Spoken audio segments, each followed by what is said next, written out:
In 1633, a grisly clue washed up near the Scottish town of Burnt Island. One of the only pieces to a puzzle now 350 years old.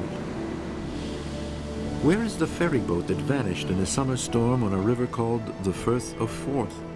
And what happened to its royal cargo? Half a ton of silver and gold, the riches of a king.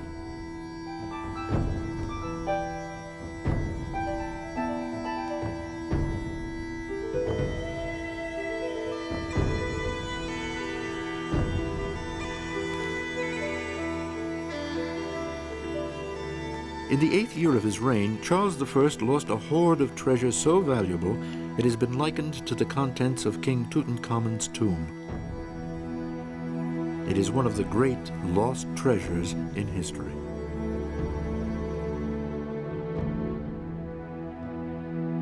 What Charles's treasure would represent would be the accumulated magnificence of generations. And to have it all in one lot would be a boon to art historians, a boon to historians of monarchy, and a boon to the nation.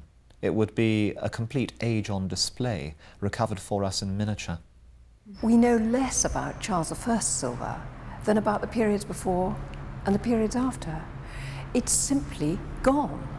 So from that point of view, there's a great big gap in European silver history, which the wreck could fill. What you've got down there is a tomb, a time capsule, and a royal time capsule at that.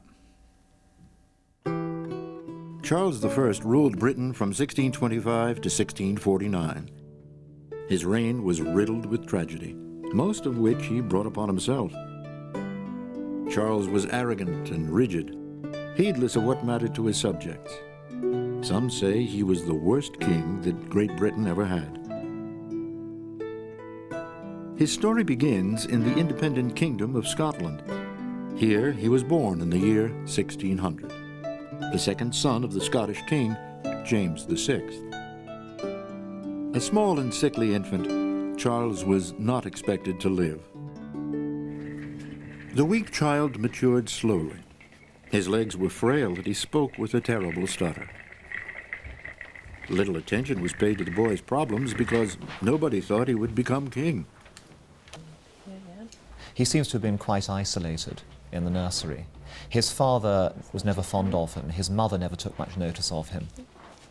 And so he ends up a rather lonely, introverted, shy, painfully inadequate child with real reservations about his own abilities.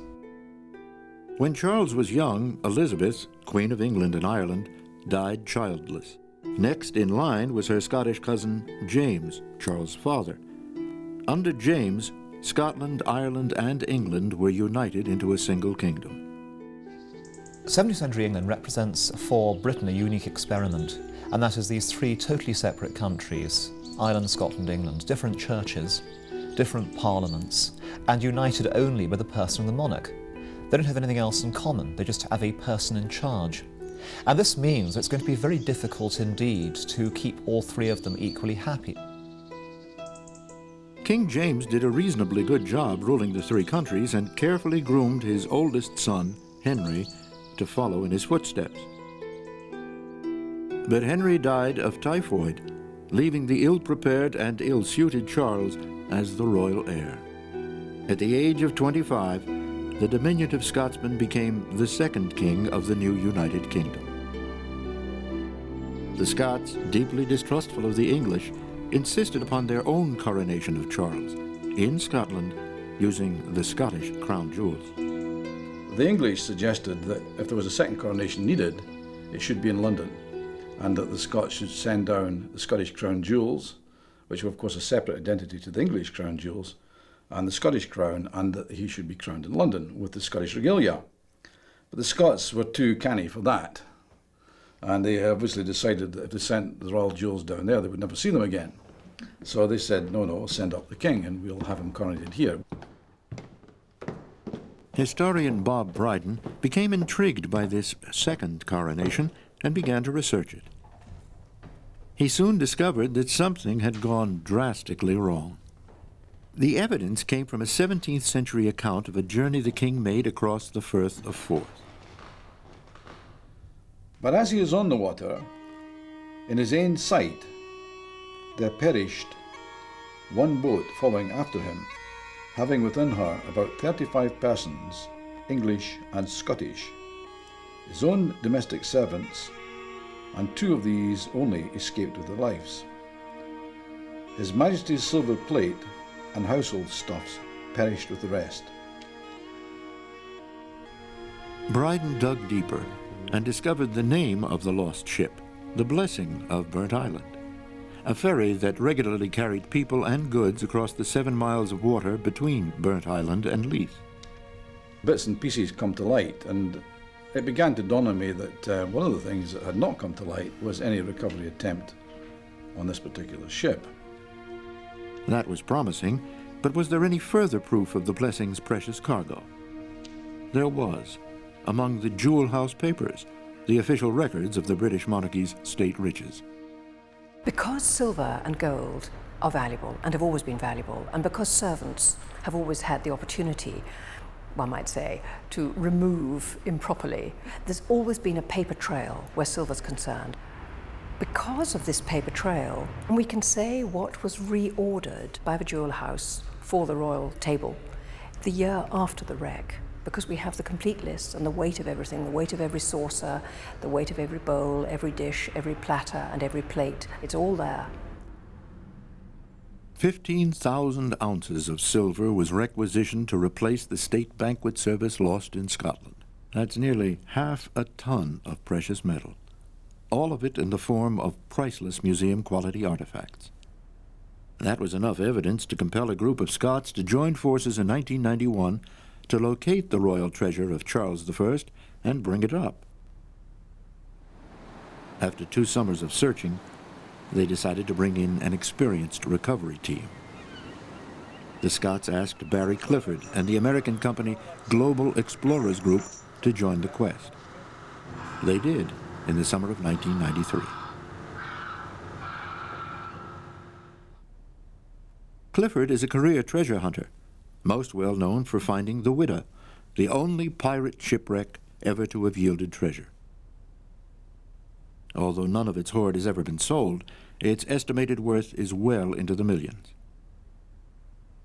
I think I first became involved in shipwrecks when I was a kid. I used to love to go on a rainy day and go to the library and look through history books and various accounts of sea captains, and then actually be able to take that knowledge that I gleaned from that and go out and actually try to locate what somebody was talking about 200 or 300 years ago. I just developed this insatiable appetite to go back and explore. When the American team first got involved, the Scots thought they had pinpointed the area where the Blessing went down. John, feed me that other line. It was hoped that the Scottish sonar data, combined with the American expertise, would quickly lead to a find.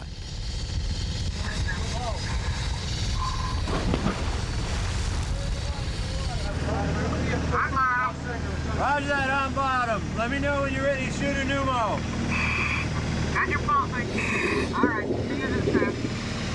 Continuing to descend. Slacken the diver. But the shipwreck wasn't there. That was the summer of 1993.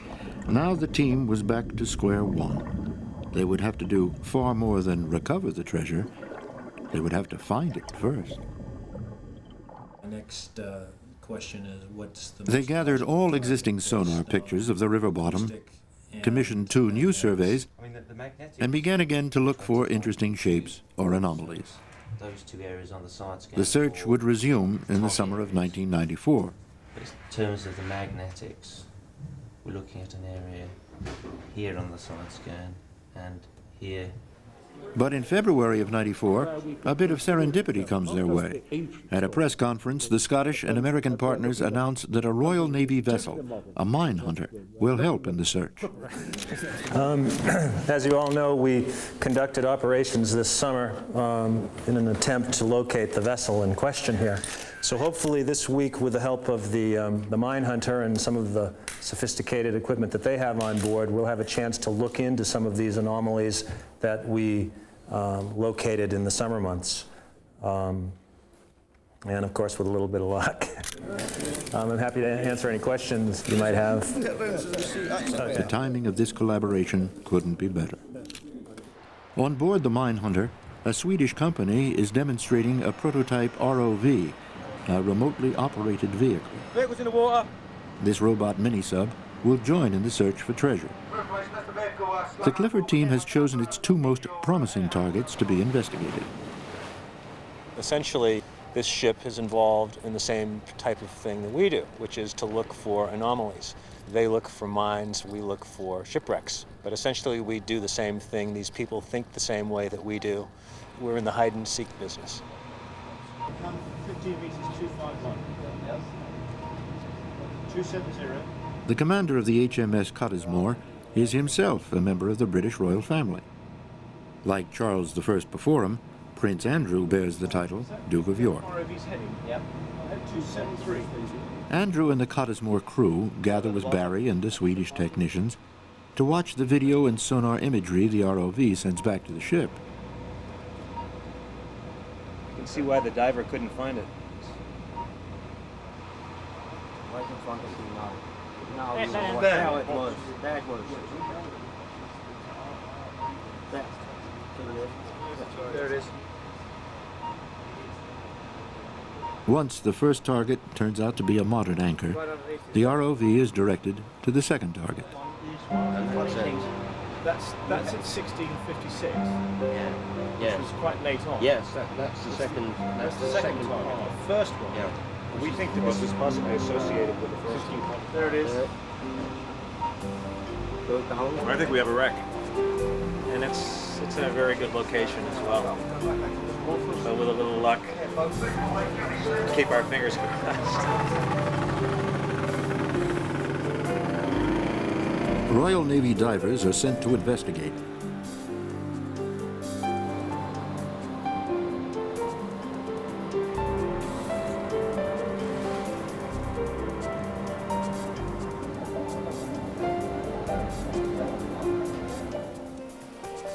But they come up empty. The wintry fourth is not yet ready to reveal her valuable secret, even to royalty.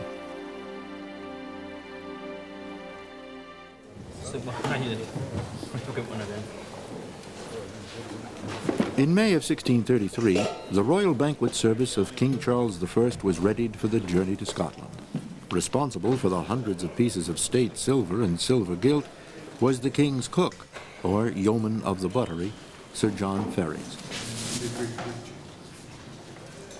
Such a post was a sign of royal favor and went to a high-ranking nobleman. With the honor went accountability. If a piece of silver went missing, Ferry's was responsible for its replacement.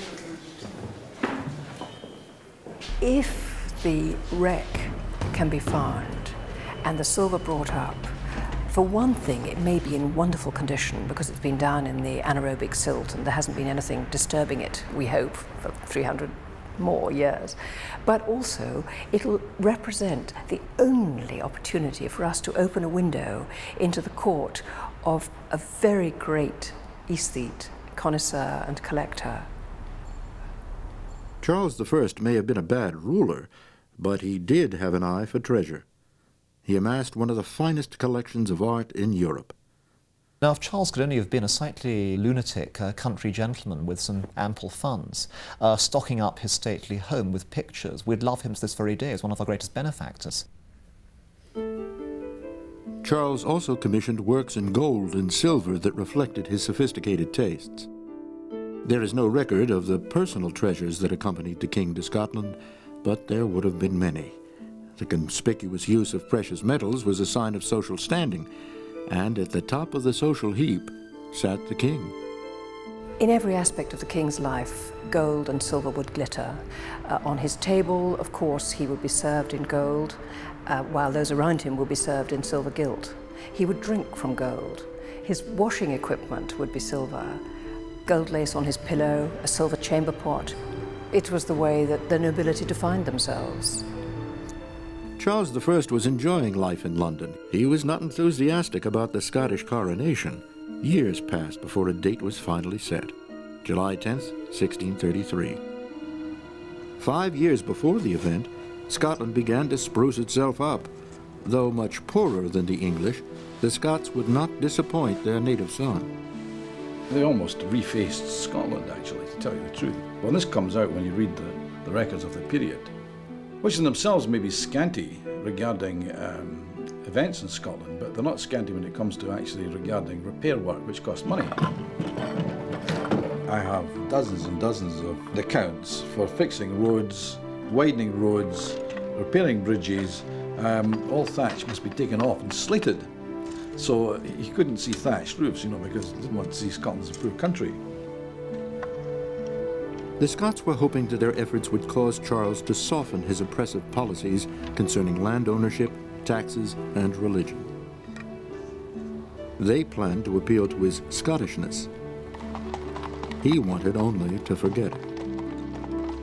From the moment the journey began, Charles and the Scots were on a collision course.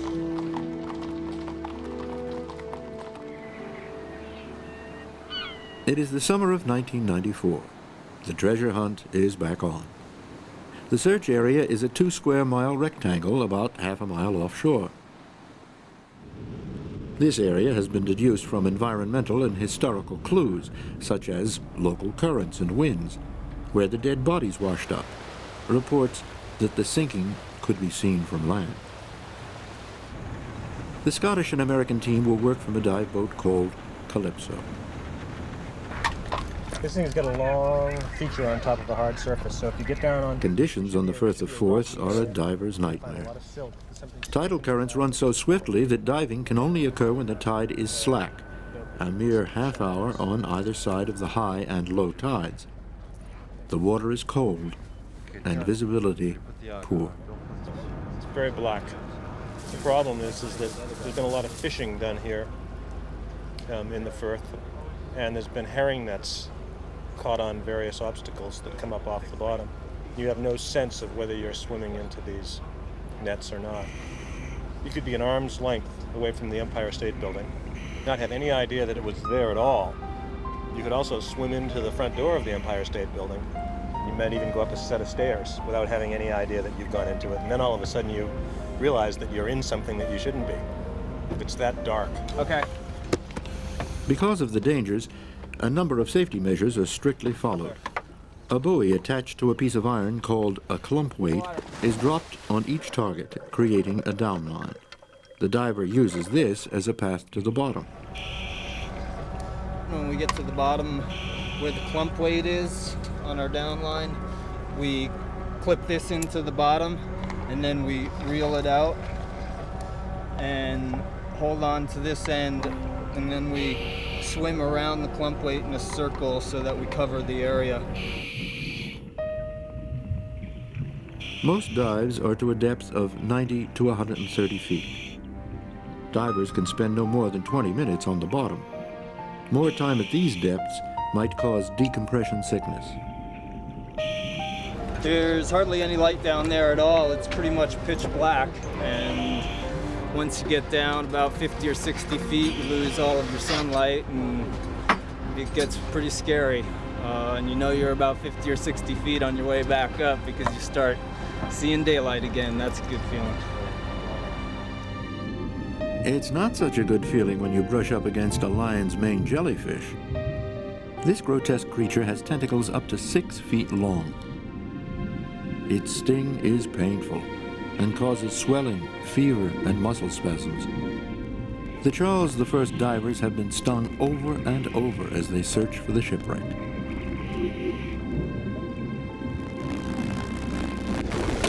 You might want to investigate the bottom of that rock ledge.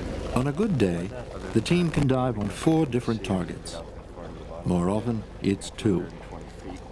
With every dive, they try to expand their knowledge of the seabed, hoping always for signs of the wreck. It looks pretty good on the sonar. The rocks give big shapes with lots of shadows, which is essentially what a shipwreck looks like on the sonar. So, you got to check them out. There's no other way to do it. You have to sort of, jump on them and give them what we call the blue dot. We put a blue dot on our chart, so means ain't nothing there. We spent today here. We dove on each of these blue dots today. This is the airplane, Todd. Every night, the search team records that day's activities on their master chart and chooses targets for the next day. It's the airplane because there's the rock. Yep. I think that's the airplane. Well, let me tell you, it's either this or this. Treasure hunting is, above all else, a process of elimination, requiring equal parts of method and madness. When they were going to leave. There's a very specific blend of personality traits behind every success story. Charlie Burnham is the search technical director. To be a successful treasure hunter, you've got to have a sense of wonder about the past. You've got to be able to convince other people that your treasure is real and it's there and they should invest their time and their money and maybe their lives in it. And you've got to be incredibly persistent once you start looking for something. You've got to be able to overcome adversity, and you've got to be optimistic always about the future. This is definitely a good target, Charlie, and it's got some shadow, and it also has some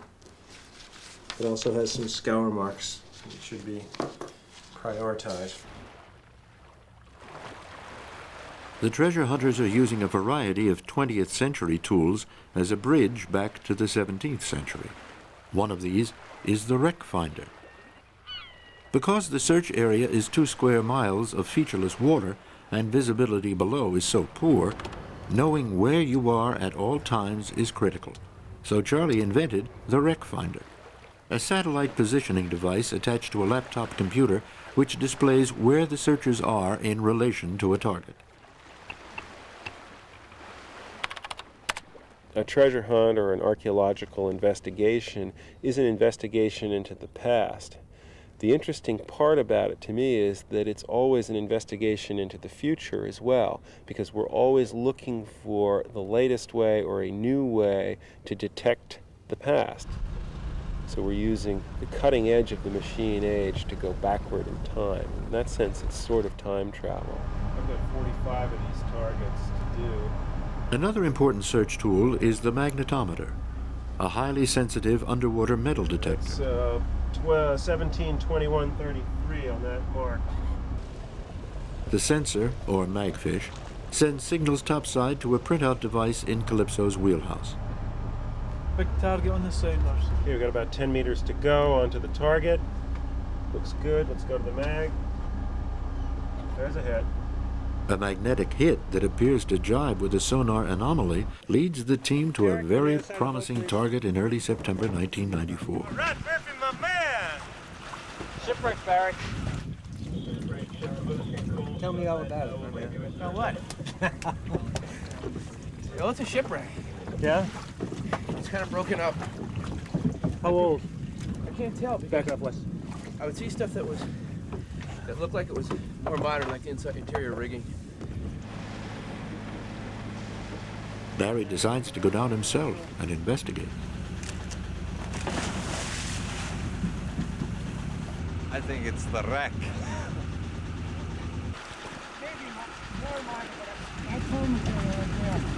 This isn't food. This isn't food. I thought it was a gift. John, you put that on, you know what happens.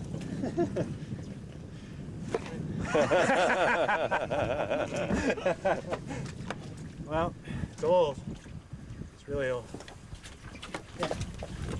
It's not our wreck. It's not our wreck, Wes. It ain't gonna be easy.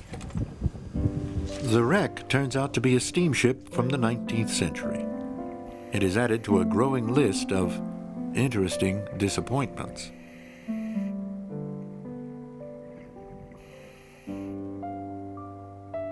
A World War II fighter, Royal Air Force, the likely victim of a dogfight over the Firth of Forth.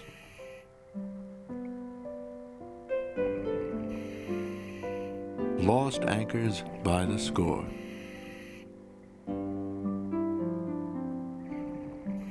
the tangled wreckage of a World War I aircraft carrier.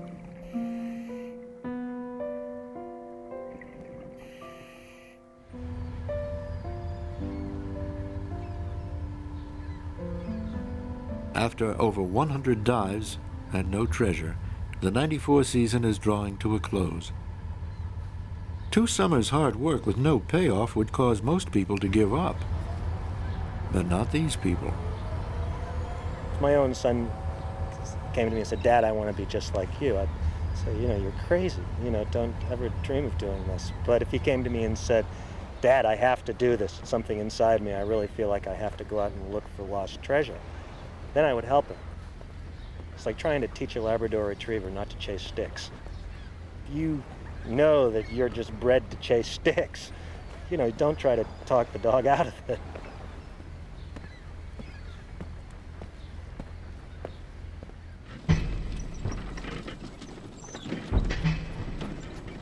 The King's baggage train that headed for Scotland in May of 1633 was more than 50 wagons long and stretched back over 2 miles of road. The royal party, consisting of the king, 2 bishops, and over a dozen courtiers, stopped at the castles of dukes and earls to sleep, be fed, and entertain. While the king and his favorites were cosseted each night, the less important noblemen, royal guards, and servants were lucky to have a roof over their heads. Travel anywhere in the 17th century is a nightmare. If you travel by sea, you're in danger of storms and shipwreck. If you travel by land, you're going to be slowed down by mud, blinded by dust, and rained on for most of the way if you're unlucky. And so just getting an entourage from London up to Edinburgh is a colossal journey. It's like an army on the move. You have to clothe it, you have to feed it, you have to clean it, you have to delouse it, and you have to get it there looking good and behaving well. It really costs in both money and patience.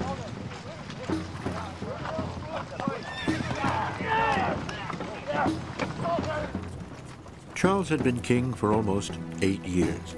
His autocratic style was in full flower. He had dismissed the English Parliament when it disagreed with him. Now he would try to bully the Presbyterian Scots. England and Scotland were both Protestant countries, but the Scots were strict fundamentalists. To them, the whole point of a church was that it should be independent from the government itself, answering only to God. And there should be nothing to distract the mind from the Bible and from the preached word.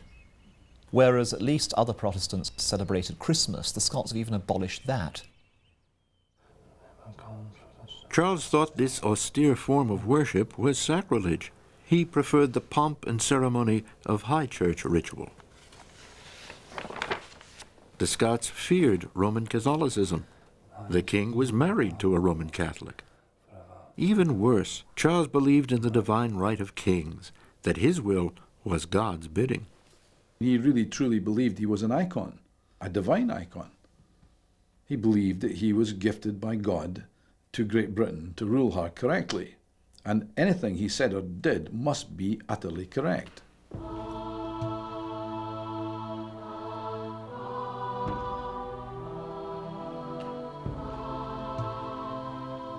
The king's taste for elaborate religious ritual was much in evidence at the coronation on June 18, 1633. The white robes and surplices of the bishops, the crucifix before which they bowed, the anointment. As Samuel did anoint David to be king, thou shalt be anointed and established king in this kingdom, over the people whom the land the Lord God hath given to thee, to rule and govern. The puritanical Scots were aghast at these signs of popishness, this blasphemy enacted in a Presbyterian church.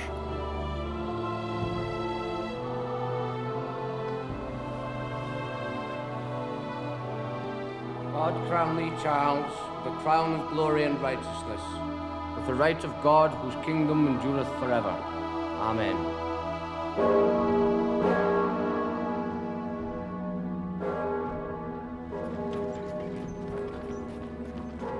After the coronation, Charles departed Edinburgh for a long-planned tour of central Scotland.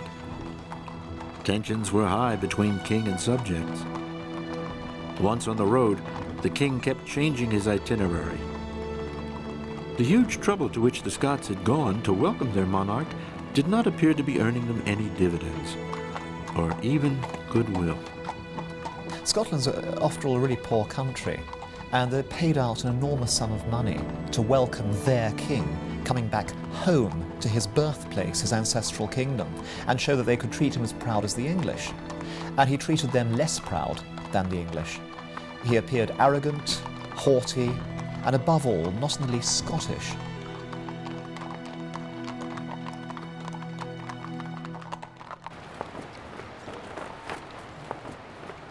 In July of 1995, the treasure team is back in Scotland and hopes are high. You're taking your computer though, right? Yeah. American Paul Matthias and his EOScan system have joined the search. Well, not unless... Oh, you bringing EOScan back? Yeah, definitely. Yeah, I guess we better... Yeah, EOScan is a breakthrough in data collection. Its sonar sensors can see objects both on and under the sea floor. It not only sees, it memorizes both the sonar images and their location. I have a lot of confidence that we're going to see this wreck with this equipment. And there's a lot of experience here, I think, within the group knowing exactly what we're looking for. The problem's going to be if that ship, if that image that we're looking for is hiding in and around all of this very complicated geology. It is hoped that EOScan will penetrate even the crevices of the river bottom. EOScan's sub-bottom sensor, or chirpfish, looks straight down into the seabed, then bounces a picture of buried objects back to onboard computers. It's much like looking at a layer cake and cutting a slice through it, looking at it from the side. If there's something in that layer cake along that edge that you've just cut, you'll see it. The side-scan fish, which detects objects resting atop the seafloor, is towed behind the boat. Well, we've detected objects the size of a beer bottle, in fact, literally a beer bottle, when we've done some of our searches. We've detected 55-gallon drums quite easily, shipwrecks, ladders, cans, just about anything that's been thrown in the ocean is detectable. Especially if we can want to get the fish down lower? We can get off. While Barry and Paul monitor the imagery in the hold, Charlie navigates, keeping a close eye on the topography of the seabed. Paul, are you seeing the rock field off to starboard? Hey, let's come on up on the fish, 10 meters, please. The closer the side-scan fish flies to the bottom, the better the images, but $30,000 worth of technology could become a worthless hunk of metal if it flies too low and hits a rock. Wouldn't hurt to close the hatch. Move this hand. This way? Yeah. Oh yeah, that's worth investigating. Can you see that, Paul? Yeah. And you've got fish, and you've got a little indentation. Yeah. Do you see that? Yeah. Yeah. Do you see anything on? There's some other things. Do we have any? Is there any? The survey takes 2 full weeks, but it produces an extremely comprehensive picture of the search area. Now, all targets, surface and buried, past and present, are displayed together with precise positions attached. There are over 200 of them. Some have already been explored and eliminated. Approximately 45 are new and promising. The new surface targets will be explored first. As long as the weather cooperates, the team will dive every 6 hours during daylight, 7 days a week.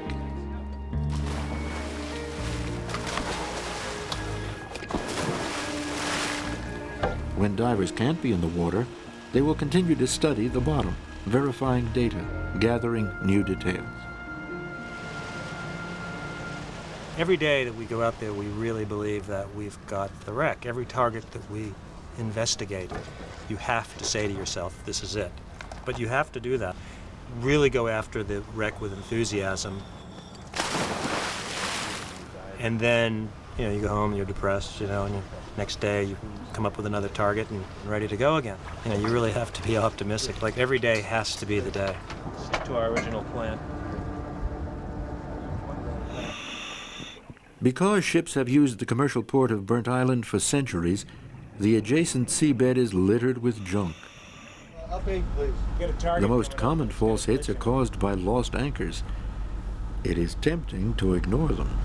Looks like an anchor scour. Yeah. Although we look on the screen and say, God, that has the signature of an anchor. That has to be an anchor. Let's not bother with it. You can't not bother. You have to go down and investigate. So you'll go down and investigate. It'll be an anchor. But maybe that anchor is there because it hooked into something underneath the sand. And that something could be a shipwreck. So that's where it gets tricky.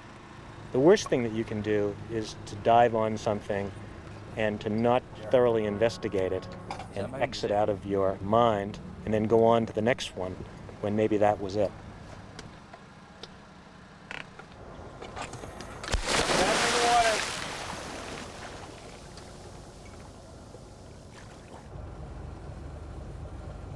The big problem to us now is ourselves. I mean, we really have to stay enthused.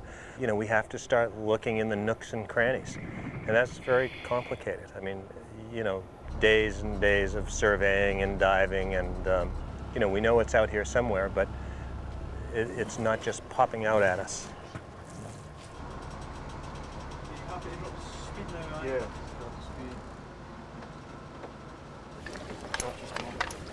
Yeah. That's maybe been rolling, but there was no indent of where it was just lying on the seabed. Most of the seabed down there, bar where they've dumped the load, I could stick my hand in up to there quite easy. So we're just right up on top of the seabed? Yeah. So it wasn't in the seabed.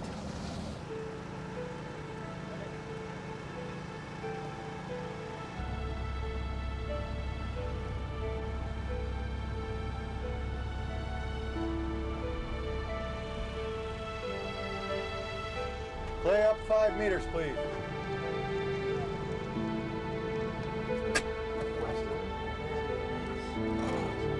late 19th, early 20th century. After 5 weeks of diving, nothing of real interest has come to light. The team has been frustrated all summer by the presence of a dredge digging a sewer trench inside the search area. In early September, the dredge operators contact the Charles I treasure seekers. Their bucket has brought up something unusual. You know, this is a really haven't gun. You take the ruler out. Okay. Now I'm going to put my hand in here, and I'm going to actually feel the bore.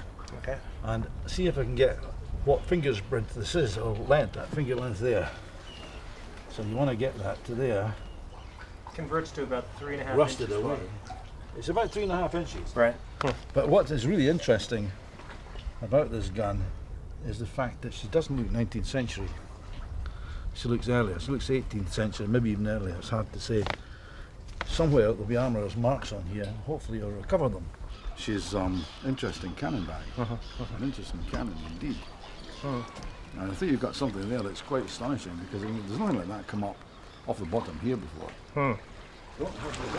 A good find, but still not old enough.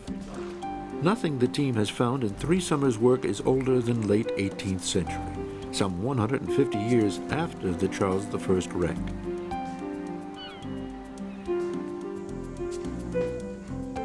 The obvious targets have all been explored.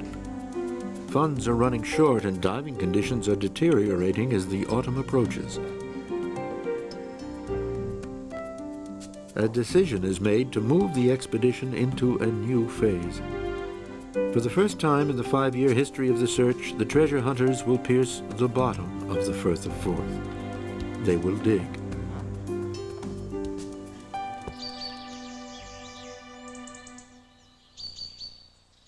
King Charles had been touring Scotland for almost a month since the coronation. His last scheduled stop was at Falkland Palace, where he hosted a banquet on the evening of his arrival.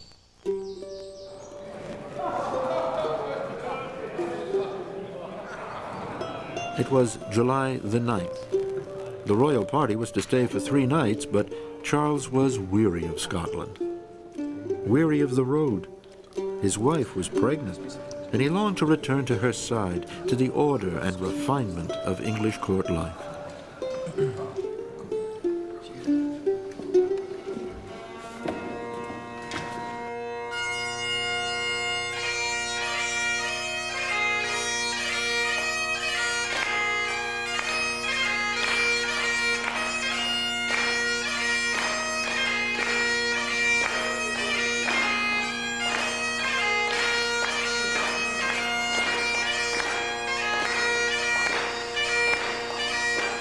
That night, Charles I changed his itinerary one final time.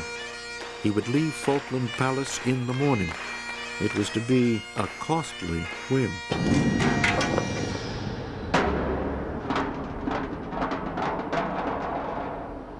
This time of the morning, it's an ungodly hour.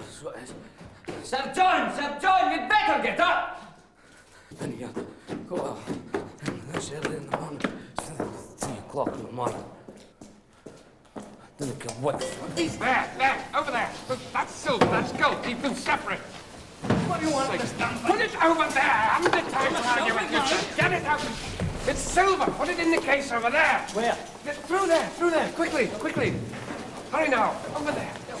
While servants made ready the royal baggage, King Charles summoned 2 ships to carry himself, his baggage, and his entourage across the water from Burnt Island to Leith, port of Edinburgh.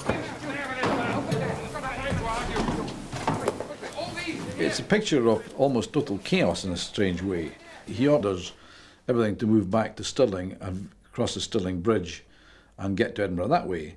But he's going to take the more important items and more important people across the Firth of Forth the quick way via Burnt Island.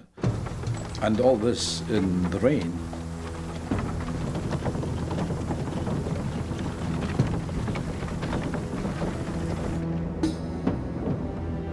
The king's baggage kept coming and coming, taxing the blessing of Burnt Island beyond her capacity.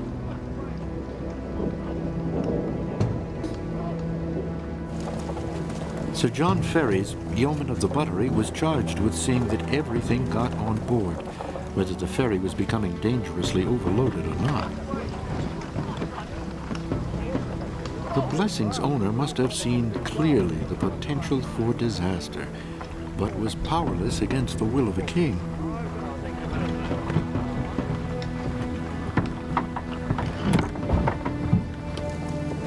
As the Blessing grew heavy in the water, the wind blew stronger and stronger.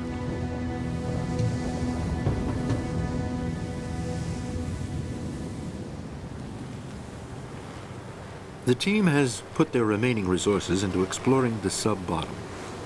They will work from a barge that has been custom fitted with a ROO, a remote underwater excavator. The ROO has an extensive support system, but is itself fairly simple. That's going to be a big boost. At the end Clay of the day, Hutchison going is into president of Global Explorers Group. ROO is basically a big fan blade. Actually, it works in principle very much like a household fan. You turn a fan on and it draws the air in from one side and spits it out the other side. And the ROO's doing the exact same thing, except it uses water.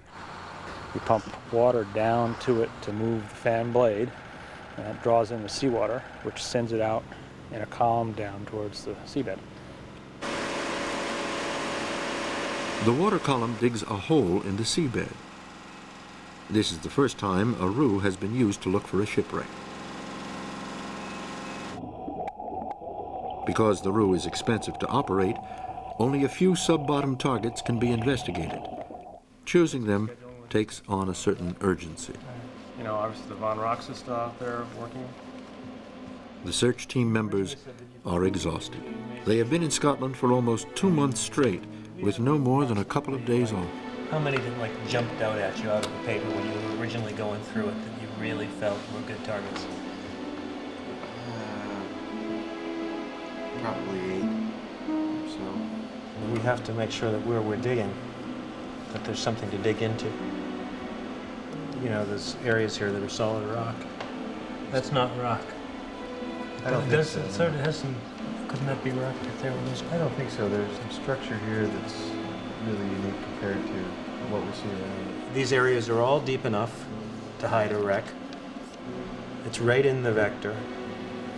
And I think what we do is we stick right to our original plan, which was to work the sub-bottom targets in the vector, because God knows we've done all of the side scan targets, you know, for 3 years and have looked at 100 side scan targets. Now I think we have to totally trust the, totally trust the sub-bottom and rely on it. That looks great. Thanks, That's a great looking target. Thank you so much. That's it. Your confidence is Dig site 1. heartwarming. Too big to approach the jetty, the man-of-war dreadnought lay anchored outside the harbor awaiting the king. The weather continued to worsen. On a falling tide and a rising wind, the Blessing set sail for Leith. Her Scottish crew and English passengers together numbered 35. She could be seen from the dreadnought as she left the safety of Burnt Island Harbor. She could be seen from land as the Firth of Forth called her.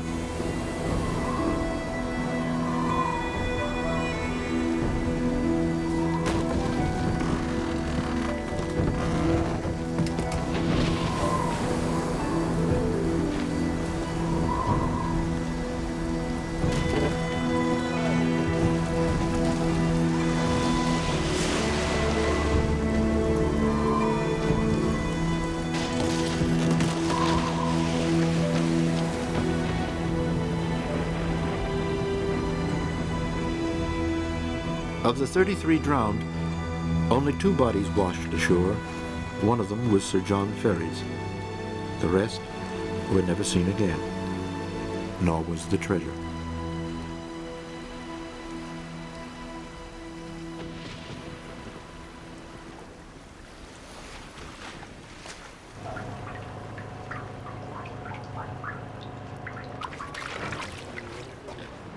A little bit more.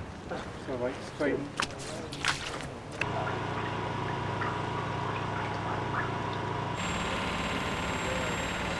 Anytime you guys are ready. Yeah, stand by. Go ahead. 323 405 684 685.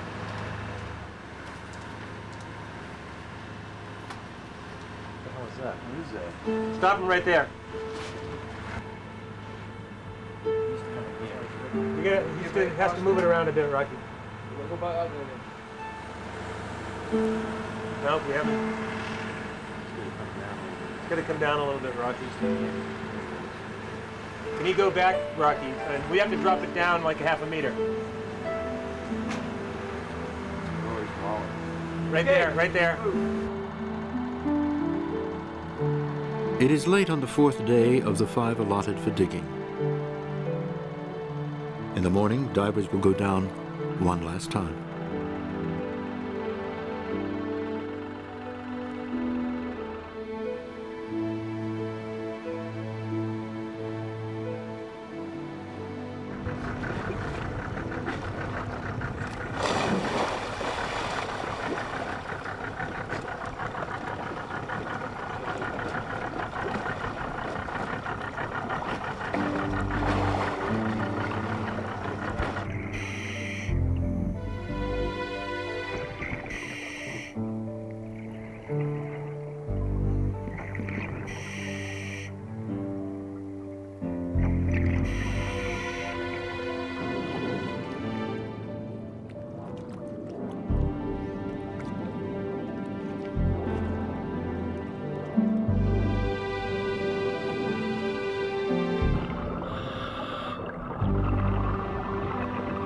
Went in the hole, and what I thought was a cup was actually a sea urchin split in there like the rim of a cup. So then I scoured round the outside to see if there was any debris had come out with the roo. There was nothing at all, a couple of little bits of shell. But there was a good scatter. If anything was in there, it would have been blasted out and it would have been on the scatter. I would have seen anything. It's quite a big radius right around the hole. So it's bottom, you could still put your hand on the bottom a little bit? Not in the pit, no. But on the outside of it, yeah, right. It's quite soft. Nothing okay. There. I'm afraid this time again.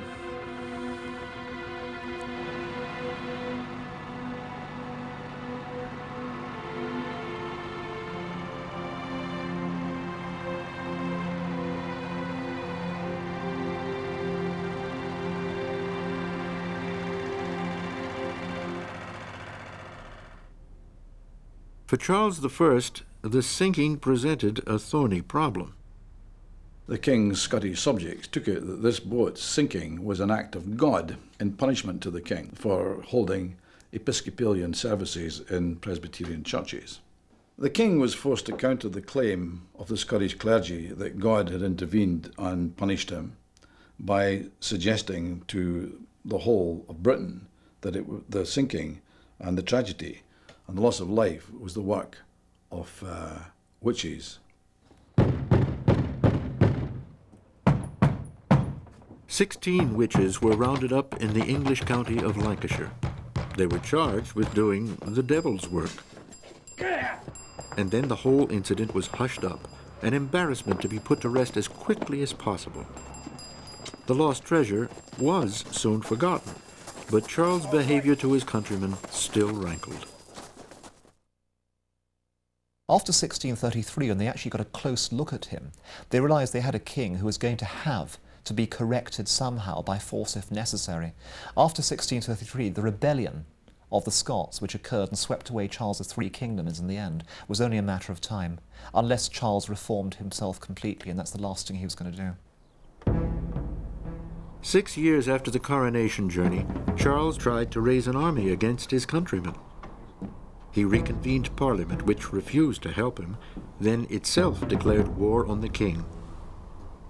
The bloody civil war lasted 7 years. It ended in the king's defeat and arrest.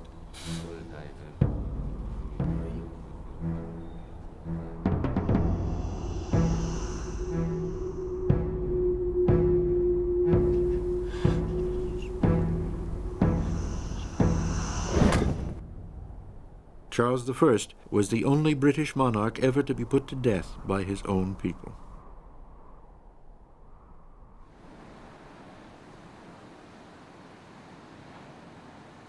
Hey, Rocky. Come on in and have a seat. You want a beer? It was absolutely beautiful. The skipper said to the first mate, for Christ's sake, we're going to have to do this. The search for the lost treasure of Charles I is over for this year. Barry Clifford, Clay Hutchison, Charlie Burnham, and Paul Matthias have not found the treasure yet.